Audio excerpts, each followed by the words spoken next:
So it is my joy to be able to introduce to you guys today one of my best friends. By the way, my name is Randy. I'm one of the pastors here. So glad that you are with us today. But also with us today is a kind of a... we used to call each other bookends. We used to be on the same staff together at a church, which drove everybody crazy because they'd call in for Pastor Thomas, and they didn't know, who they were going to get, because Randall, Thomas Randall, and Randall Thomas. That's really our names. And so it was great to confuse people and try not to be confused ourselves.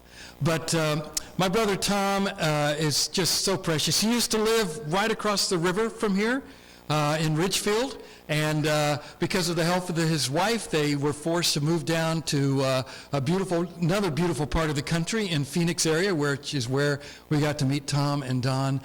Don sadly passed away not too long ago, and this is Tom's chance to come and be with us. He has family up in Longview, and so he is staying with them, and I twisted his arm, and I'm going to take him out to lunch afterward, and we're going to talk the afternoon away. But this morning he's going to come and bless us. Tom, of all people that I know, he knows what it's like to walk a hard journey. His precious wife, Dawn, was disabled for 30 plus years, and Tom was her caregiver. And he demonstrated for us what love really looks like. And so Tom is going to talk to us today about how do you deal with adversity. And I know of no one better than to address that topic than Tom. Just promise me that after services, you will not ask him for any stories about me, because that could be very, very dangerous. So with that, I'm going to let my brother Tom come speak.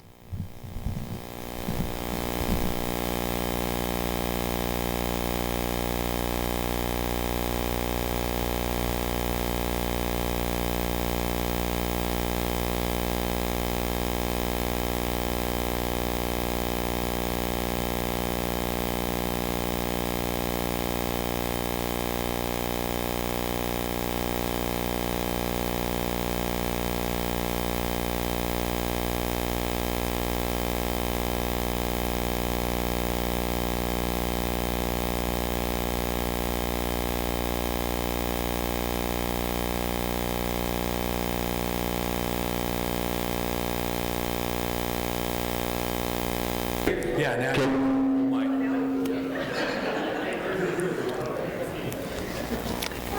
as I was saying about Randy, it's just really hard not to tell stories. You know that? Especially when, I will say this. I've been a pastor for 45, 46 years, something like that. And my world spins in the crisis side. That's what I do. As a counselor, family ministry, counseling, all of the... I love what I do, don't get me wrong. But working with him, okay, and the team that we had, Kathy as well, in those years that we had together was probably one of the greatest privileges that this man has had. And I've been in all kinds of different settings in church and things, but you have a wonderful, wonderful, wonderful pastor right there. I hope you know that. And he was an amazing administrator of a team that influenced all kinds of things, even to the degree where one day I was meeting with the hospital, and which was right down the street. There were quite a few of them, but one of the ER people said to me, he said, "Tom, you know what we do with people here, don't you?" And I go, "What are you talking about?" He said, "We clean up the blood. That's what we do." And he says, then I don't hesitate to look at them and say, "Now, do you really want help? You drive up the street, turn left, and then make a quick ride into a church.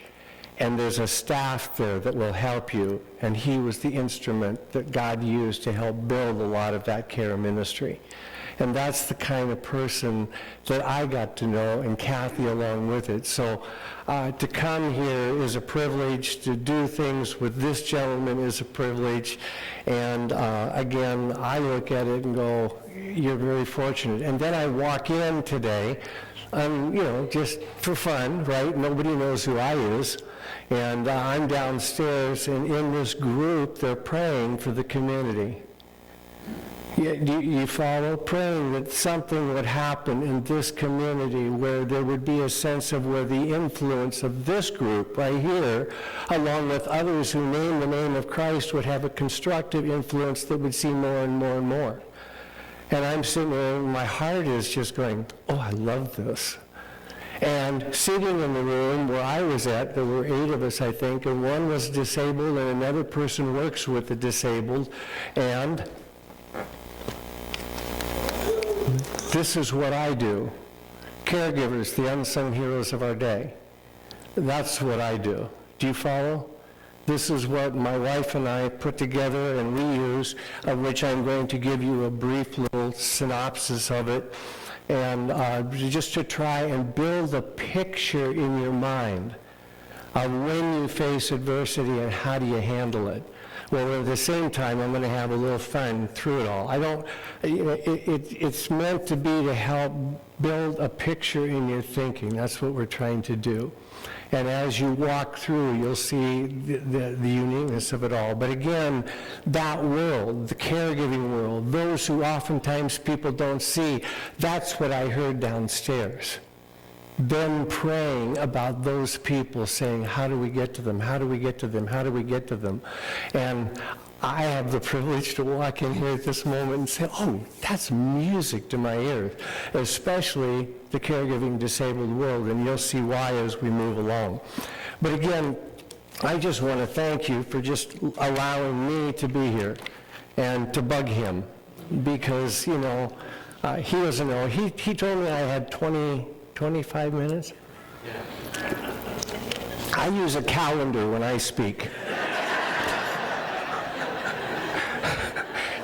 I'm not one of these administratives, that just, I'm good morning.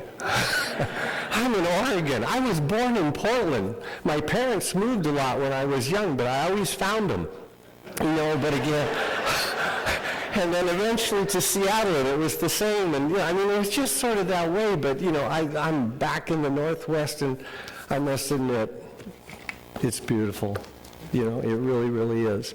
Anyway, I just want to start by giving you a little of the backdrop to that book and to the ministry that we now have called the Touch of Hope Ministries, founder and director, that's taking the gospel and the truth of God and saying, how do I get it into the caregiving disabled world?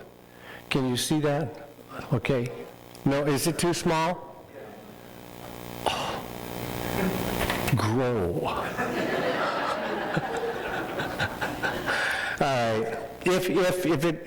I know how to fix that. So we'll just start here. I'll look at it. It starts out, a passion is born, providing hope and encouragement to caregivers and their families in the name of Christ. We're not alone. Okay, I can do that. Watch. I know how to do this. I'll figure something as we move along. It's called adjust, right? You'll see why I use that word in time. But this occurs. For me, I came home one day. It was 2008. I was across the river doing my doctoral work. And as I was doing my doctoral work, I had a thesis that I had planned. You're just so excited. And there were 17 people in the room who were from around the world, all heads of ministries and all of this kind of things, and of course then those that were evaluating me. I don't know why I was in the doctoral program, but they let me in. They must have needed some, I don't know. But anyway, I'm there. I have this thesis that I want to do because I've dealt with family work, family ministry, all these kind of things for years. And they concluded, no. Now tell me you're going to be spiritual, if you follow. A direct no. It's too superficial. It's too social. That was their word. And I go, what? I deal with families every day. What do you expect? Something, and they said no. So I went home. And as I walked in the house, here was this little lady. I get in trouble when I say that, but she's 4'9". Okay? You follow? That's little. And I walk in, I'm seeing, and she's in her wheelchair at the time, and she looks at me, and she goes, "How did it go?" Can't you just picture that moment? How did it go? And I looked at her, and I said, "Sweetheart," and she goes, "What?" I says, "Would you mind if I answered that by going back to the years I played ball in college and used that language?" She goes, "You will not." What happened? And I told her, I said, "They just annihilated me. They just tore it all to shreds. They said it's too," and I'm sitting there moaning. And this is in the evening. This is about 9 o'clock and all of this was happening. And my dear little wife, precious, my best friend, she looks at me and she goes, "Tom, you know what I know. The Lord doesn't do this and take away something that you've so been impassioned about unless you're not seeing something that he wants him to have you do." Now, I'm sitting here and look at her, and she goes, "Oh, by the way, you only got until tomorrow morning at 9 o'clock to do it. It's already 9 o'clock at night, and you still have to write it up to present it. So you better go to your office and ask the Lord." Now, does that sound like, you follow? Now, I'm sitting there, and I look at her, and so I march into my office, and I'm there, and in 15 minutes, I have 2 topics so quick. Bing, bing, just like that. And then I all of a sudden look down and I go, And I spun around in my chair and I said, "Lord, she's right. What is it that I'm not seeing? What is going on? What am I supposed to see?"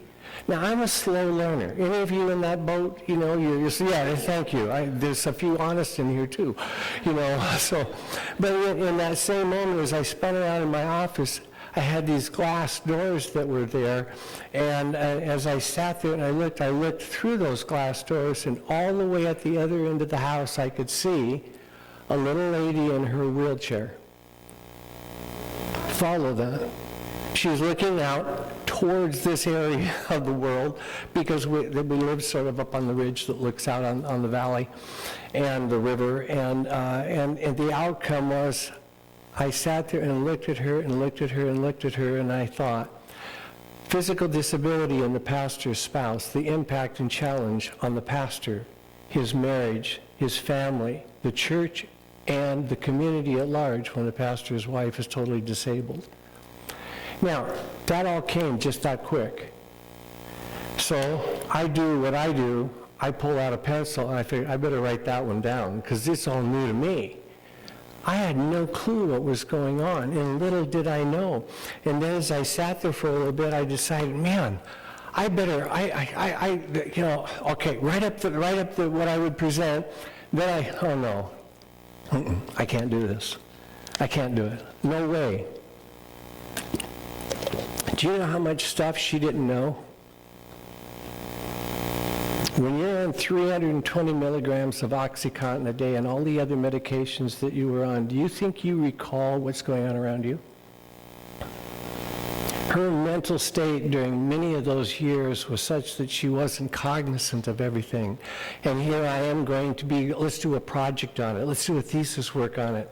And so then I walked in and I said, "Sweetheart," and she looked at me and she goes, "Why are you so puzzled?" And I said, "I have a thought." She goes, "What did you come up with?" So I told her the theme.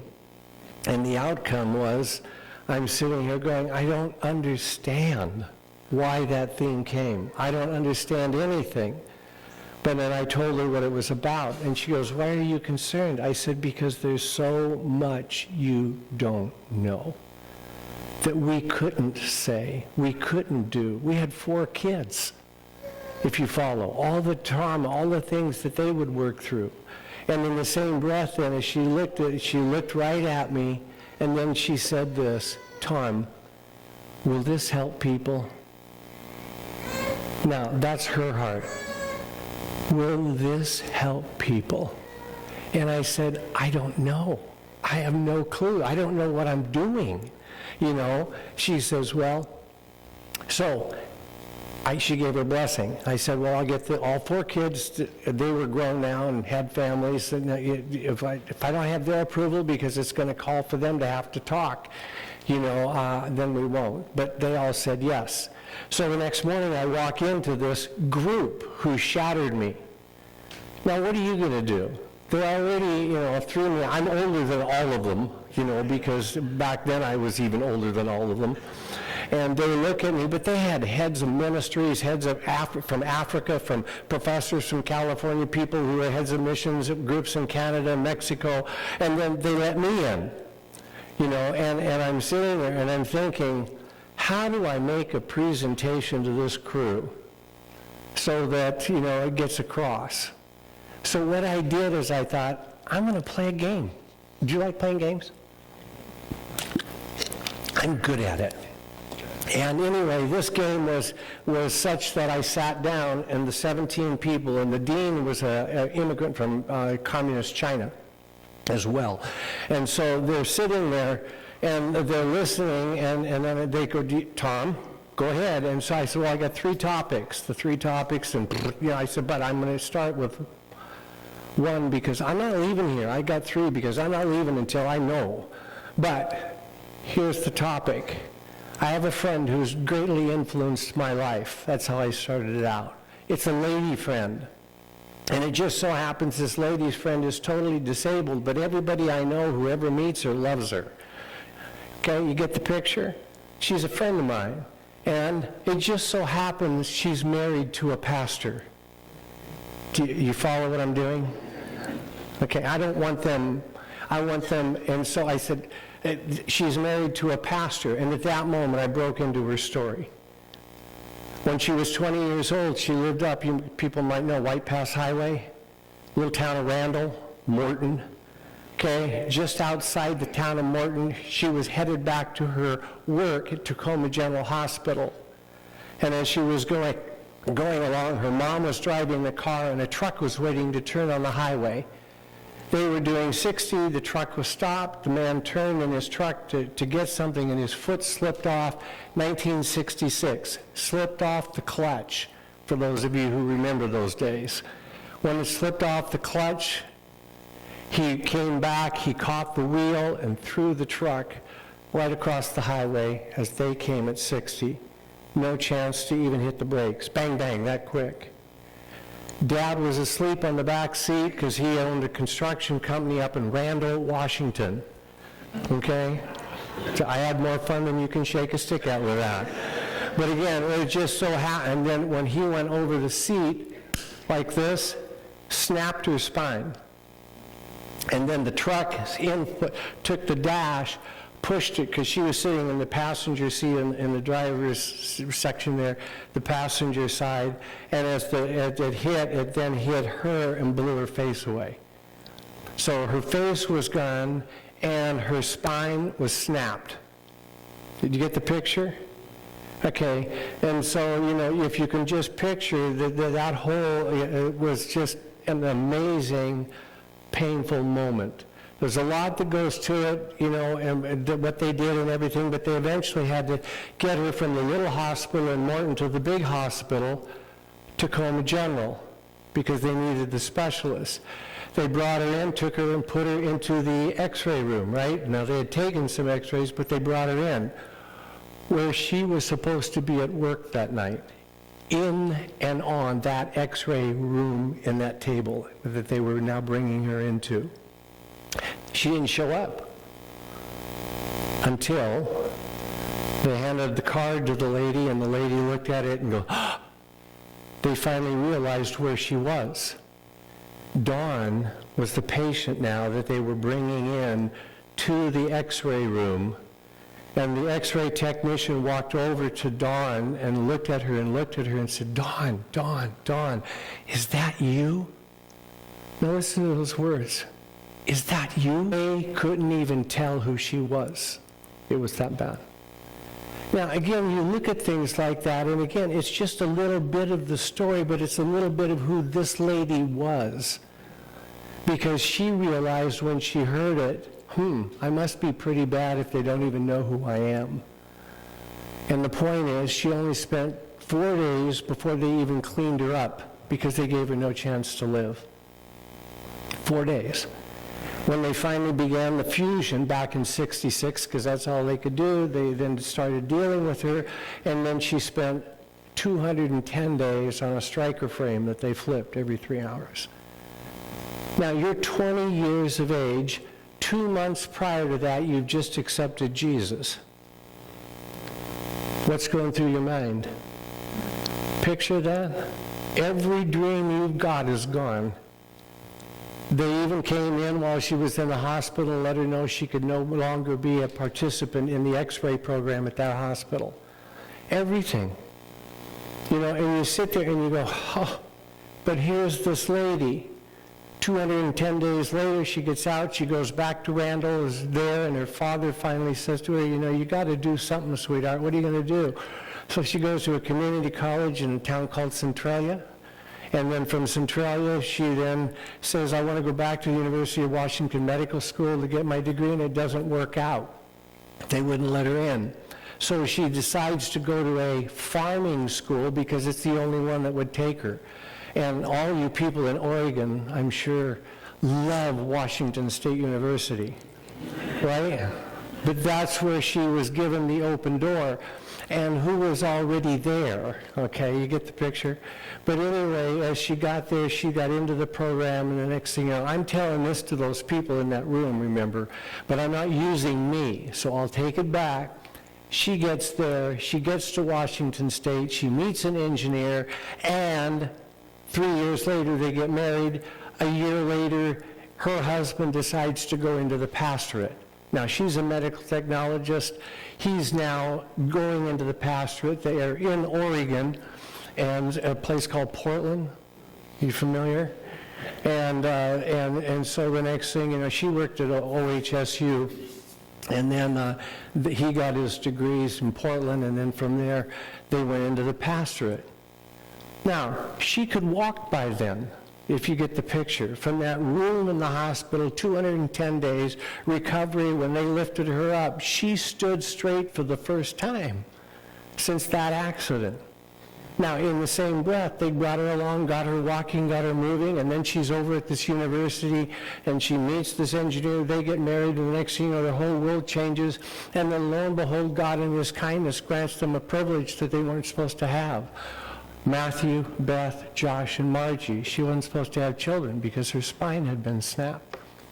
4 kids, to which she then told the doctors when they later would deal with her, they said, you should never have had children. And she just, isn't ignorance wonderful?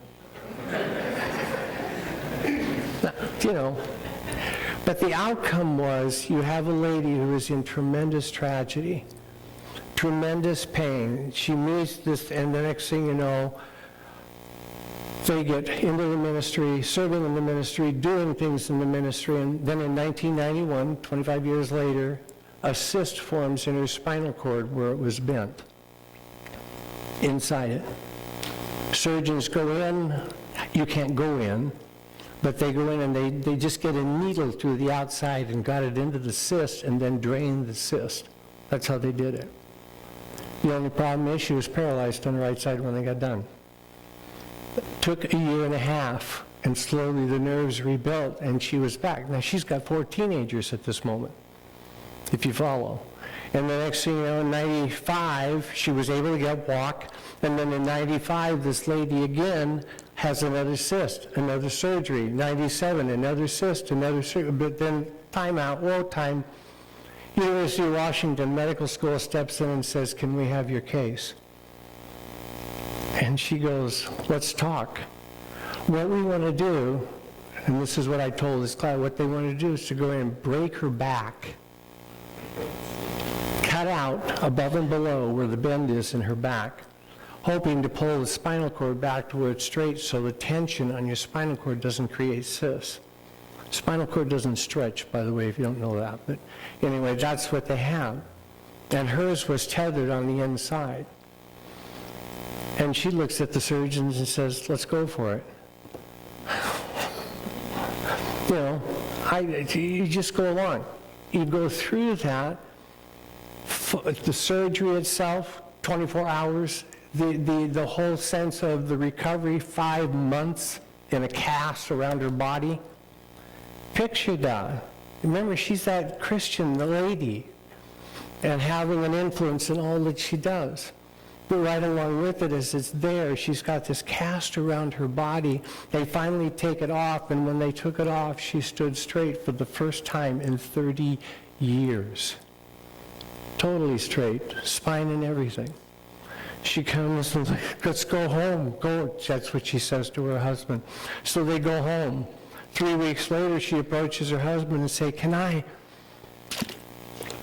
go with you tonight to teach one of the classes? To teach, because this is what they used to always do. And as they got into the car and they went, the outcome was they got a mile from their house. Out of the blue, a drunk illegal immigrant hits them at 85 miles an hour and totally destroys everything. Do you get the picture? Take her to the hospital. Yep, that's what they did. And the outcome was, we got a problem. And as I think about just those problems that they were telling her that she was having, you got to picture what that pastor was thinking, which he then wrote down the next day. Now, in that group, that class, remember that I'm dealing with? This is what I say to them. Can I read you his questions? What did she do to deserve this? And if it was nothing, then what kind of a God would allow such rejoicing in the healing of her back, only to let the months of prayer, hundreds of thousands of dollars, and months of rehab to be destroyed 3 weeks later? That's what he wrote. For this writer, what truthfully was the point of more intense pain, more drugs, and an adversarial relationship with insurance people and further financial pressure? That all happened to this lady. What was the intent of it all, if there was any? Question mark. How does she, as a servant of the Lord, explain to her children that the Lord loves her and their family? And how does she explain that he will watch over you and protect you in the occurrence of such debilitating acts, an accident, seems to make a mockery of the truth that she's stating? Do you follow? Those are very sincere statements. Now you got to picture that moment. I'm sitting in that room with these 17 candidates. A lady next to me is just bawling her eyes out. She's the head of a ministry. There's a black man over from Africa. There's his tears are just flowing from him. And I'm going to myself, Lord, what's going on? What am I not sensing? I'm just trying to get through this. So I let it pause for about 15 seconds and let it really soak in. Because that's what you do at times. And then I brought it to this. What can be learned from the pain, the suffering, and the weakness of this lovely lady? That's how I started back up 15 seconds later. Who happens to be my wife, best friend, and fellow companion in life and ministry. Still gets me. What can we learn from our household and others whose lives are dedicated to the service of the Lord but faced with physical disability? What can be gained to help the households of not only pastors and their families, but awaken the churches who unknowingly face similar complications among their own community? What can be learned? At that moment, Dr. Wan, raised in communist China, snuck out, came to America, got his doctorate. He comes and he's walking toward me. I'm sitting at these tables and he's walking now toward me, just with tears in his eyes. And I look, and across the room, the black man from Africa is now going. I can still see him. It's so ingrained in my mind. At that moment, there's a hand on my right shoulder, and it's Dr. Wan. And he looks right at me and he goes, "This is not a project for a thesis. This is your life." At that moment, another hand on my other shoulder. And the next thing I know, they're praying. And I'm going, "Lord, what's going on?" Do you follow? It's a painful moment. They're praying. That's what they're doing. And as I look at things like that, I'm just going, oh, Lord, what is going on? You didn't do that for any of the others. But the outcome was, as I sat and watched, Dr. Juan finally said, stop, we need a break. And he said, let's take a break. And I'm going, what? And then he says, Tom, the project's fine, but we need a break, not you. And at that moment, we stood up, and in the next 10 minutes, 5 of the 17 in that room were coming up to me and saying, can we talk? I'm dealing with my wife who is bipolar, and I can't tell anybody because I'm the head of a ministry, and if they know she's bipolar, I'll be kicked out of here.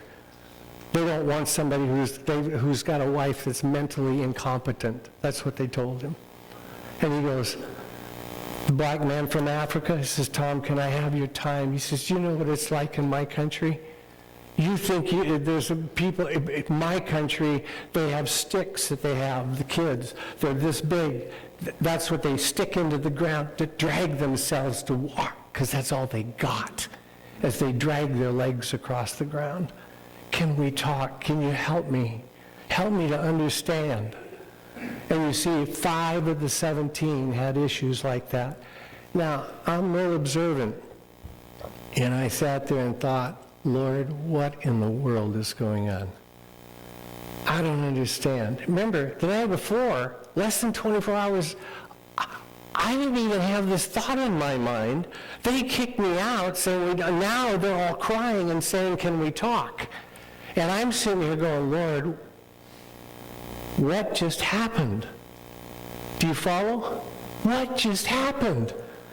There's a passion that now is beginning to build inside this guy. And I begin to realize we are not alone, my wife and I. We're not. And as I started working through that, even as I got into the whole project, are you aware in this country how many people there are that are disabled? I did this with the head of a seminary. Don't tell anybody. I won't tell you where, because I get all over the place. But this fella, I asked him in his seminary, do you do anything to help the caregiving disabled world? Do you teach classes for your participants? We don't deal with minority issues like that. I said, okay, I asked a question. I'm not looking for a debate. I don't take debates. I'm not into all that. But it was a question, and so he gave me his answer. An hour later, he came back up to me and he says, you got a minute? I've got a daughter who my wife and I, she was gone. She was married. And the next thing I know, my daughter and her husband are standing on the doorstep of our house, ring the doorbell, and I open the door, and here they are. I'm excited, but I just didn't know they were coming. And my son-in-law grabs her hand and hands it to him and says, this is your daughter's hand. I'm giving it back. She was bit by a tick and has Lyme's disease, and I wasn't cut out for this. Bye. Now, what do you think he wanted to do then? Do you got a moment? Can we talk? Because he found out what I did. But in the same breath, I look at things like this and I realize in America, everything is hunky-dory and great here, right? In America, there is only 41 million disabled people. And that's not talking about the people that are in the nursing homes. There's 41 million disabled, and there's only 65 million non-professional caregivers. That's, let's see, 41 and 65. Look at that, 106 million people that wake up to some form of disability or caregiving scenario every day in this country. There's only 329.7 million people. 1 in 3 wake up to that every day. Are they in the church? The answer? Some. Where are they? In need of somebody coming to them? I know. When you're a caregiver for 31 years, you learn all kinds of things. But my question, if I look at Jesus, what did he say? What did he say? Do you follow? We need to be where they are. How do we go where they are? And then I walk into this church, and the first thing that happens, I'm asked to come into a little room, and in that little room, they're praying about how we can see our community change, which means we have to change and go to them. Do you get the picture? And I'm sitting there going, wow. Now, let me just show you one picture. 4 repeated themes throughout the scriptures pertaining to adversity leads to one central truth. In this world, adversity comes. When you have adversity, how do you handle it? You need to understand there's a cycle to adversity. Where people are in this cycle determines how I approach them and what I can do to help them. But when I approach this, I'm just going to give you this. You can get the book, you can read all the details, and I want to take you to a passage of Scripture. Follow? It begins in a cycle. What happens? You understand and handle adversity. What's at the heart of these difficult moments? Any adversity immediately awakens us to the hidden painful side of life. What happens in a car? Uh-oh. Did I lose something? I felt like, okay. What happens? And you see these immediate effects are there, the adverse effects are there, and bang, bang, bang, bang, bang, bang, bang, bang, just like that. Immediately what goes through your mind, and then all of the adversities that hit you, every one of them call for our attention. But the big battle begins right there in the person who's in that accident and or who's going to be the caregiver to that person. Your whole world is now going to change. Each one of those adversities then bring us to the point. You can just go back to the big picture. I'll just use the big picture. Can I do that? Then every adversity that we awaken to, the immediate and adverse effects, causes us to adjust. It challenges us to make an adjustment. I had to adjust to everything going on in Little Dawn. It was my place. I had to do all of these things. Every one of our kids said, well, what's going on with Mom? That was where I was at. Follow? You are immediately challenged, and yet, does a challenge mean you're changing? Your adjustment, does it mean you change? The answer is no. It only means you've adjusted. And in your spiritual life, if you want change, it isn't just an adjustment. Now, we work through all these things with people, but once you make those adjustments, then there's 5 what I call non-negotiables that we give to people, and doing it, you then reach a point where you ultimately are transformed. And in that transformation process, what that means is something's working on me.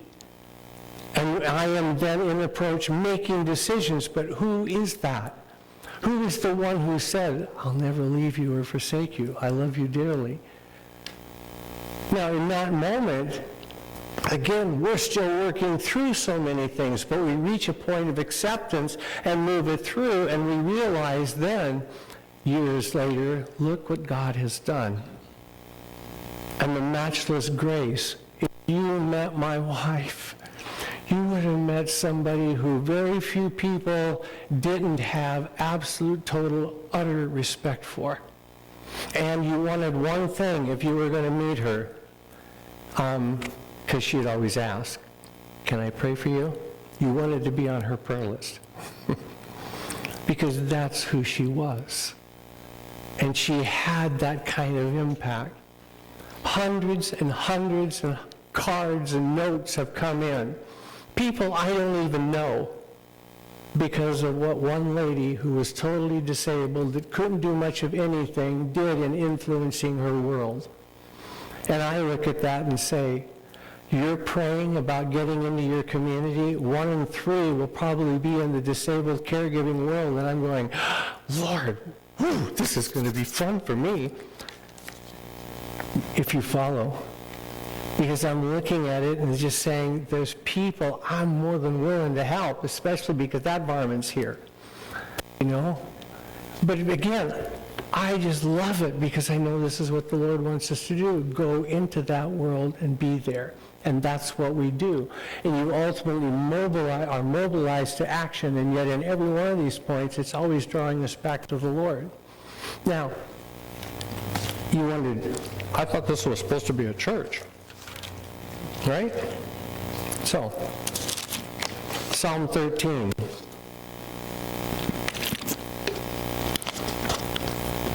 Follow along, listen to me. 6 verses. I'm going to read them.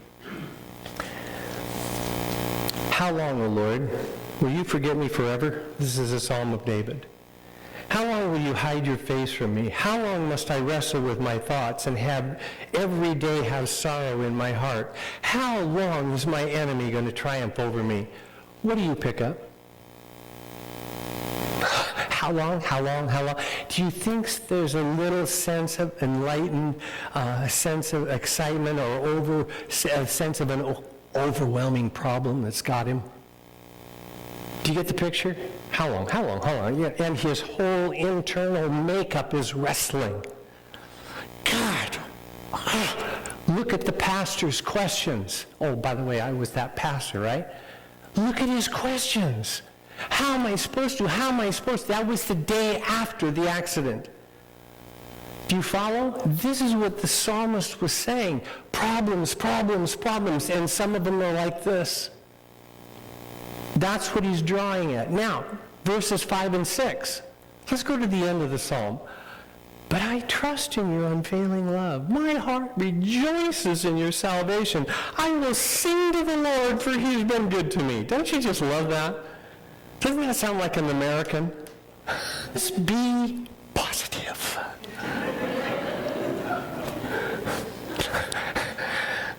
I won't go any further. I'm just going to leave it there.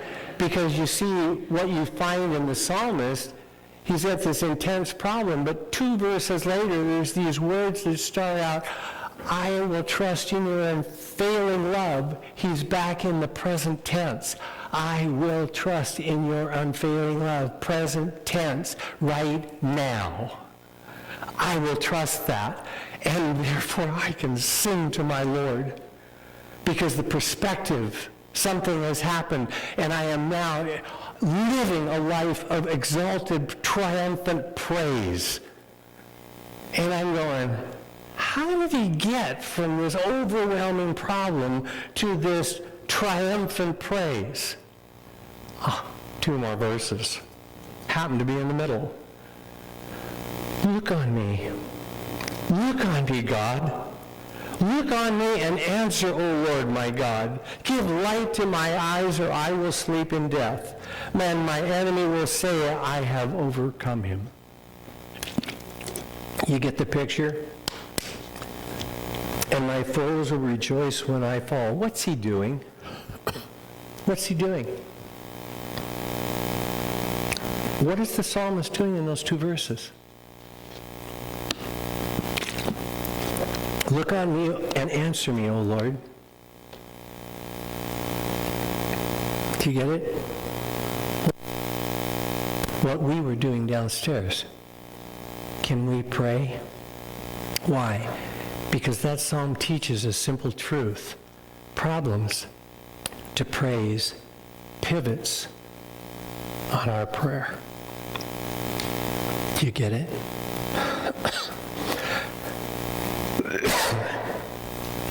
For my wife and I, we learned immensely that great truth.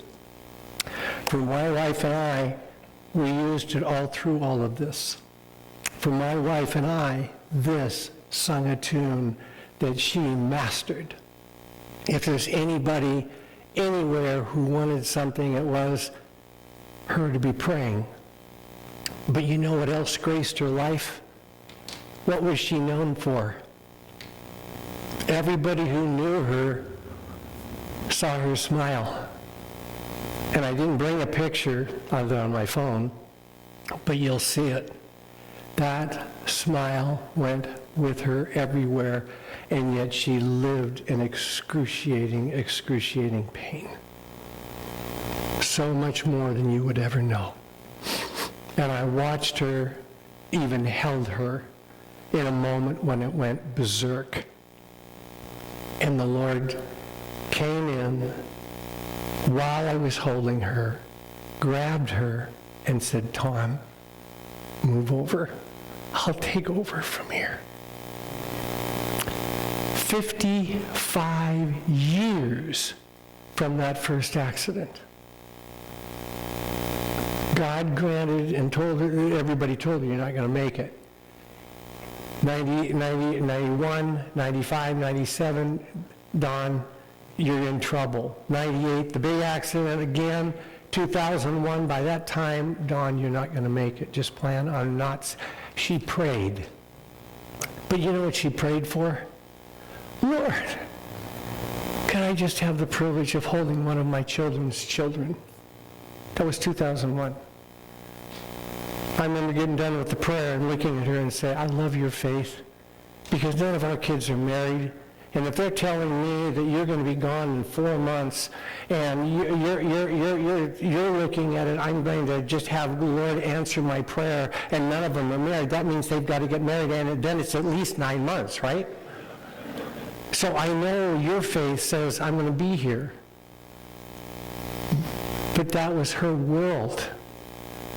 What do you think it meant when she held that first grandchild? And I renegotiated. "Lord, how about 2? That's how many she held. Does that sound like your God? The pain wasn't gone, but the influence in the lives of so many with the smile and ability to pray and watching things happen around her. Oh, my land. Now,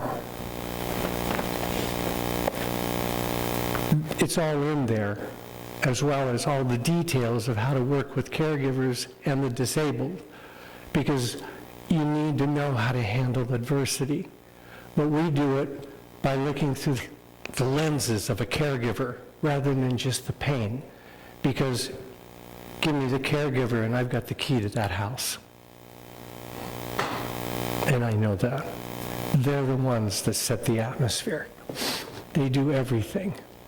And yet, the privilege I had in working with that lady and interacting and talking, because she was my best friend, is profound. But we both learned problems to praise, pivots on prayer. Are you a praying person? What I heard downstairs when I was with the group, and yet, oh yes, this is going to mean we need to make this part of who we are. We want to see our community change. Great. You're going to do it first on your knees. And I know that. I hope, maybe it's a little different, but the picture excites you to want to learn. I would hope that there's maybe even people in this room who would say, I understand you actually help groups get started to go into the disabled world in the name of Christ, not our U.S. government, because I can bring the name of Christ when it's done that way. So we have a nonprofit organization that's just that design, and we work with churches to see it happen. But if that's where some of you are, talk to him.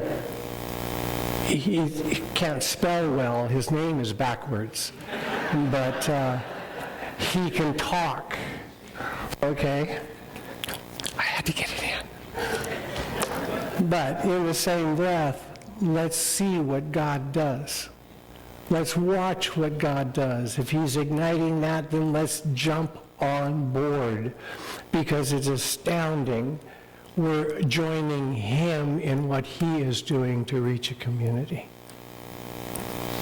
Is that clear?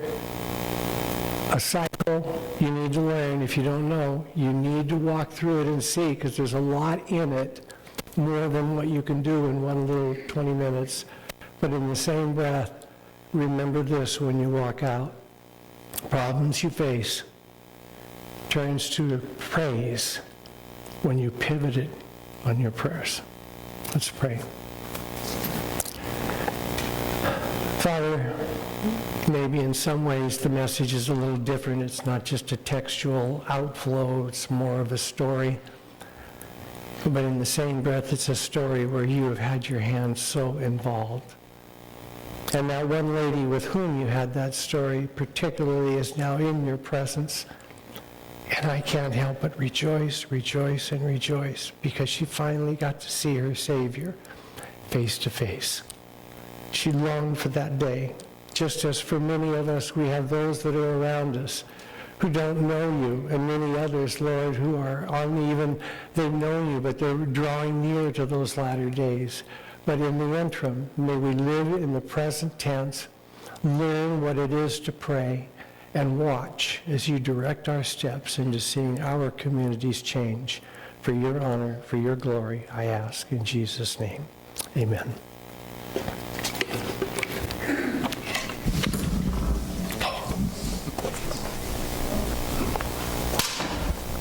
Well, your timing is great. It's still Sunday, isn't it?